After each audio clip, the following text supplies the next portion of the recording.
नमस्कार. अवतीभोवती या यूट्यूब चॅनलमध्ये पुन्हा एकदा आपलं स्वागत.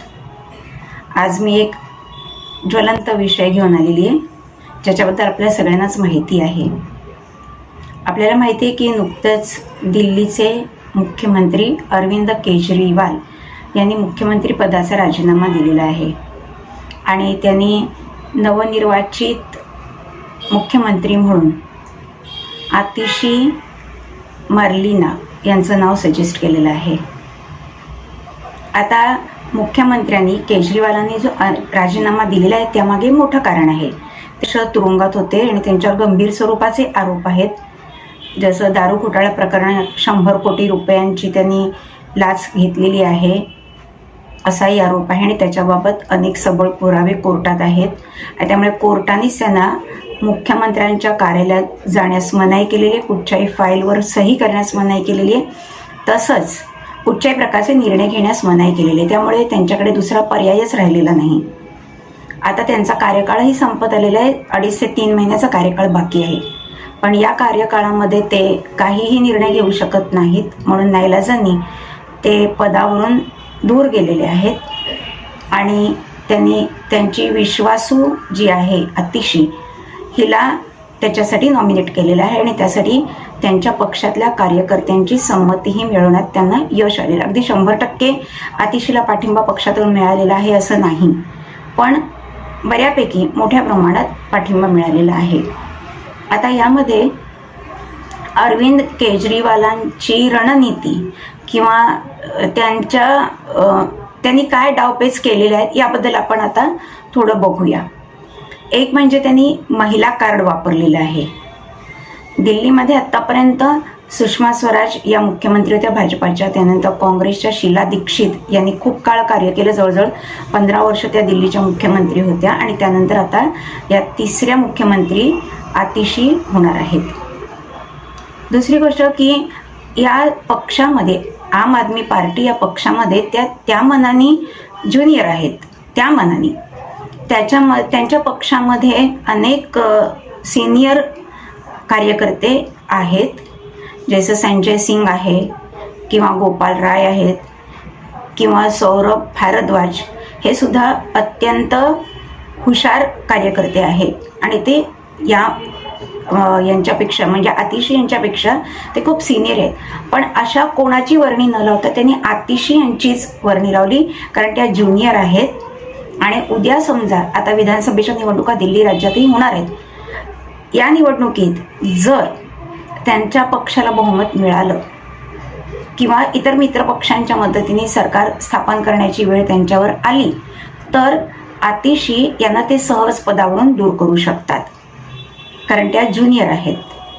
आणि आपल्याला माहितीच आहे की आतिशी यांची जेव्हा निवड करण्यात आली किंवा नाव सुचवण्यात आलं मुख्यमंत्री पदासाठी, आणि त्यावेळेला पत्रकारांनी त्यांना जेव्हा प्रश्न विचारला की तुम्हाला कसं वाटतं की तुम्ही आता दिल्लीच्या मुख्यमंत्री होणार, तेव्हा त्यांचं उत्तर काय होतं, तर मला आनंद होतोय पण मला दुसरीकडे दुःखही होतंय. दुःख कसं होतंय तर अरविंद केजरीवाल हे जे खरे मुख्यमंत्री आहेत ते पदावर नाहीत, पण त्यांनी माझ्यावर विश्वास टाकला आणि मला हे पद सांभाळायला दिले, याबद्दल मी त्यांची आभारी आहे. आणि माझं एकच प्रामुख्याने काम आहे, ते म्हणजे अरविंद केजरीवाल यांना परत मुख्यमंत्री पदावर विराजमान करणं. आणि त्यासाठी जे जे प्रयत्न मला करायला लागणार आहेत ते मी करणार आहे, कारण अरविंद केजरीवाल हे निर्दोष आहेत आणि ते एक म्हणजे उगाचच त्यांना बळी बनवलं गेलं आहे, ही एक राजकीय षडयंत्र आहे असं त्यांचं म्हणणं होतं. हे पहिल्याच मुलाखतीत त्यांनी पत्रकारांना सांगितलं होतं.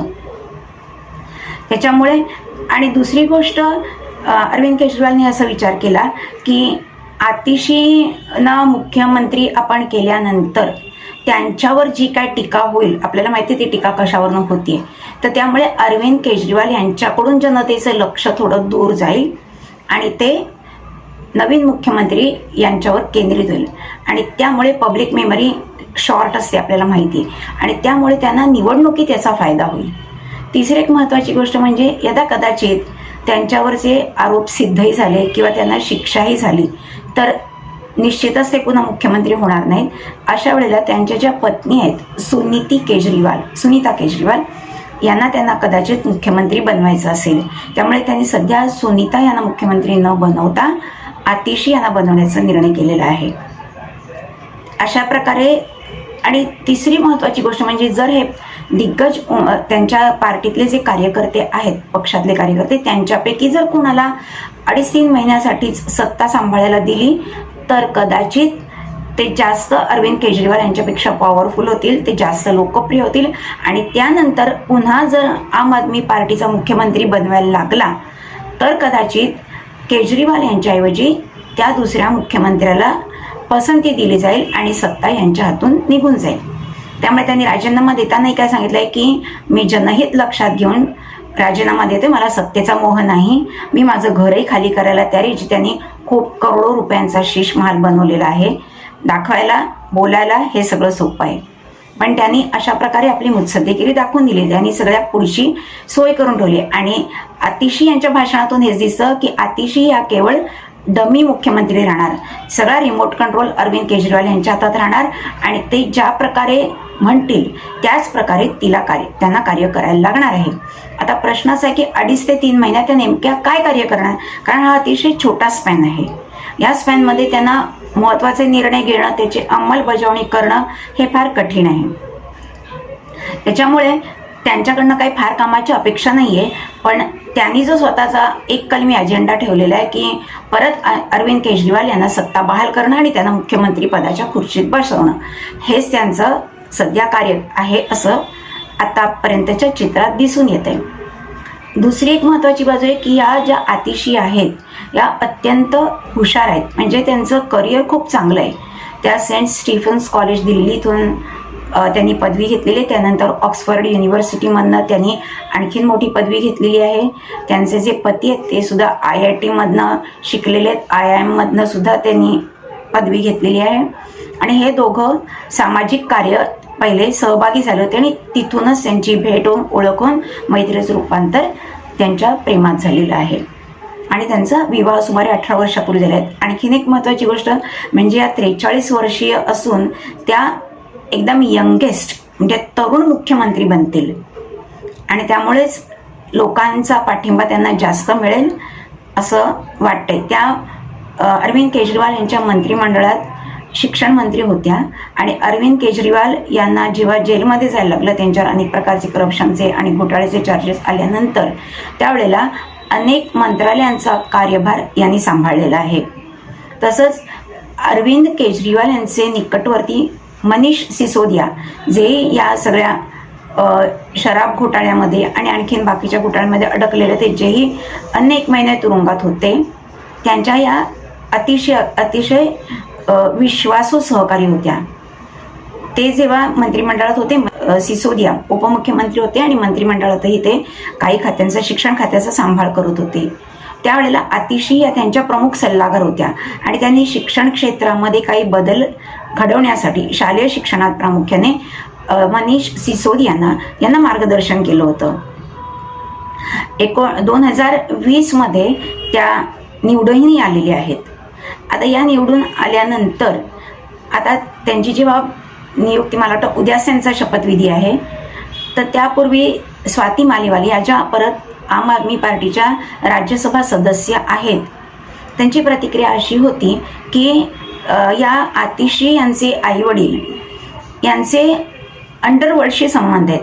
म्हणजे अफजल गुरु ज्यांनी संसदेवर हल्ला केला होता आणि ज्याला कोर्टामध्ये फाशीची शिक्षा देण्यात आली होती, अशा अफजल गुरुच्या बाजूने म्हणजे त्याला शिक्षा होणे, तो तुरुंगातून सुटावा आणि तो निर्दोष आहे हे सांगणारी याचिका हिच्या आईवडिलांनी कोर्टामध्ये दाखल केली होती. त्याच्यानंतर जेव्हा त्यांना अफजल गुरु यांना फाशीची शिक्षा सुनावली गेली तेव्हा याच आतिशीच्या आईवडिलांनी त्याची सुटका व्हावी, त्याला सोडावं म्हणून दयेची याचिकाही अनेक वेळा राष्ट्रपतींपुढे केली होती आणि त्यांचं असं म्हणणं होतं की अफजल गुरु हा एक राजकीय षडयंत्राचा बळी बनलेला आहे, अफजल गुरु निर्दोष आहे. त्यामुळे आपण समजू शकता. तसंच जो गिलानी होता एक दहशतवादी पाकिस्तानातला, त्यांच्याशी सुद्धा या कुटुंबाचे जवळचे संबंध आहेत. अशा व्यक्तीला दिल्लीच्या मुख्यमंत्रीपदी बसवणं हे किती धोक्याचं आहे.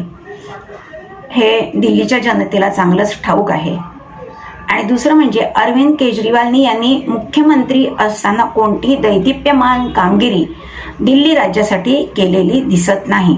आजही दिल्लीमध्ये पाण्याचा प्रश्न आहे, त्याच्यानंतर इलेक्ट्रिसिटीचा प्रश्न आहे, अनेक रस्त्यांची हालत खूप गंभीर आहे, रस्त्यात अनेक प्रकारचे खड्डे ते बुजवण्याचं काम होत नाहीये, अनेक तिथे डेंग्यूची साथ जोरात चालू झालेली आहे. म्हणजे त्यांनी शिक्षण क्षेत्रात काय, आरोग्य क्षेत्रात काय किंवा पब्लिक ॲम्युनिटीजमध्ये कोणतीही भरीव कामगिरी केलेली नाही. आणि आता परत त्यांनी असं जाहीर केलंय की मी मुख्यमंत्री असलो तर प्रत्येक महिलेच्या खात्यामध्ये दर महिन्याला 1,000 रुपये जमा करीन. आता नॅचरली अशा परिस्थितीत हा निर्णय याची अंमलबजावणी होणं हे कठीण आहे. आणि आतिशी यांचं म्हणणं आहे की तुम्ही इम्प्लिमेंट करणार. आता याच्यासाठी पैसे कुठून उभे करणार, त्यासाठी केंद्राची परवानगी कशी मिळवणार, ह्या महत्त्वाच्या गोष्टी आहेत. आणि त्यामुळे हे जर इम्प्लिमेंट झालं नाही तर परत ही लोक सत्ताधारी पक्षावर म्हणजेच पर्यायाने भारतीय जनता पक्षावर खापर फोडायला मोकळे की आम्ही तर देणार होतो, आम्ही तर घोषणा केली होती, पण केजरीवाल साहेब निघून गेले आणि मी नवीन आहे आणि माझ्यावर अनेक बंधन आली, त्यामुळे मी हे करू शकले नाही. त्यामुळे आम्ही जरी हे करू शकलो नाही तरी ते आमच्या नाकर्तेपणामुळे नाही, तर सत्ताधारी पक्षामुळे केवळ सूड भावनेने त्यांनी आम्हाला तसं करू दिलं नाही, आमच्या मार्गात अनेक अडचणी निर्माण केल्या आणि म्हणून आम्ही हा निर्णय राबवू शकलो नाही, हे बोलायला ते मोकळे. त्याच्यामुळे आता प्रश्न असा येतो की दिल्लीची जनता काय करते. आता सगळ्या गोष्टी दिल्लीच्या जनतेच्या हातात आहेत, त्यांना सगळंच माहिती आहे. पण तरी मला आश्चर्य वाटतं की अशा माणसांनी 10 वर्ष सत्ता उपभोगली कशाच्या बळावर ते निवडून आले. त्यांचे कामही काही नाही आहे किंवा त्यांनी वाखाणण्यासारखं कुठचंच काम केलेलं नाही किंवा ते करप्ट आहेत हे अगदी लहानापासून सगळ्यांना माहिती आहे. आणि त्याच्यामुळे आता आपल्याला माहिती आहे की लोकसभेमध्ये त्यांनी जेव्हा उमेदवार उभे केले होते तेव्हा 7ही सीट दिल्लीच्या या भारतीय जनता पक्षाला मिळाल्या, आम आदमी पार्टीला एकही सीट मिळाली नाही. आता त्यांचं हे जे पितळ उघडं पडलेलं त्यांच्या पक्षाचं, त्यांच्या मुख्यमंत्र्यांचं, उपमुख्यमंत्र्यांचं, त्याच्यामुळे त्यांना दिल्लीमध्ये विधानसभेच्या निवडणुकीत यश मिळण्याची शक्यता कमी आहे, म्हणजे पूर्ण बहुमत मिळण्याची शक्यता कमी आहे. त्यासाठीच त्यांचे काँग्रेसशी प्रयत्न चालले आहेत सोनिया गांधींशी की जर त्यांनी त्यांचा उमेदवार विधानसभेसाठी उभा केला नाही तर आम आदमी पार्टीचे लोक निवडून येऊ शकतील.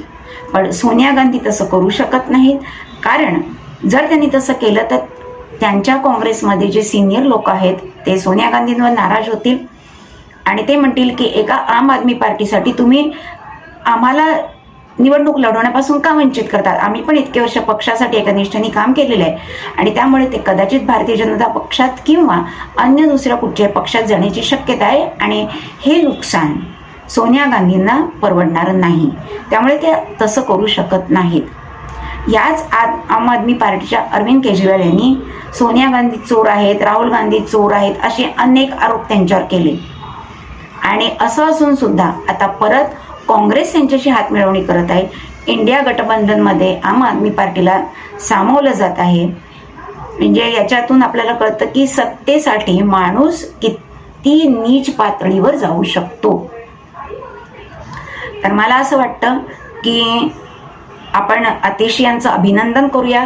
त्या एक महिला मुख्यमंत्री आहेत, यंगेस्ट मुख्यमंत्री आहेत, त्यामुळे त्यांचं अभिनंदन, त्यांच्याबद्दल कोणताही आकस न ठेवता. पण त्यांनी काहीतरी सुराज्य निर्माण करायचा प्रयत्न करावा किंवा आम आदमी पार्टीच्या विचारधारेत आणि त्यांच्या कार्यपद्धतीत सकारात्मक बदल घडवून आणावा, अशीच आपण त्यांच्याबद्दल इच्छा व्यक्त करूया. इच्छा व्यक्त करायला तर काहीच हरकत नाही, हे असं होणार नाहीच आहे, कारण कार्यकाळ छोटासा आहे आणि त्यांची विचारधाराही अतिशय वेगळी आहे आणि त्या निष्ठावान कार्यकर्ते आहेत अरविंद केजरीवाल. त्यामुळे त्यांच्या विचारधारेत किंवा त्यांच्या कृतीमध्ये, त्यांच्या निर्णयामध्ये ते बदल करू शकणार नाही. पण त्यामुळे दिल्लीची जनता सुरक्षित राहो, दिल्लीच्या जनतेला सोबत येऊ आणि या विधानसभेच्या निवडणुकीत बहुमताने मतदानाला त्यांनी बाहेर पडावं आणि आम आदमी पार्टीला त्यांची जागा दाखवून द्यावी आणि जे खरे काम करणारे आहेत, दिल्लीच्या विकासासाठी जे खरे झटणारे आहेत, जे काहीतरी दिल्लीसाठी करू शकतात, अशाच नेत्यांना निवडून आणावं आणि अशाच पक्षाच्या सिनियर नेत्याला, कार्यक्षम नेत्याला दिल्लीच्या मुख्यमंत्रीपदी विराजमान करावं, हेच आपण त्यांना विनंती करू शकतो. तुम्हाला जर व्हिडिओ आवडला असेल तर व्हिडिओला लाईक करा, शेअर करा, सबस्क्राईब करा. पुन्हा भेटूया अशाच एका नवीन विषयासह. तोपर्यंत नमस्कार.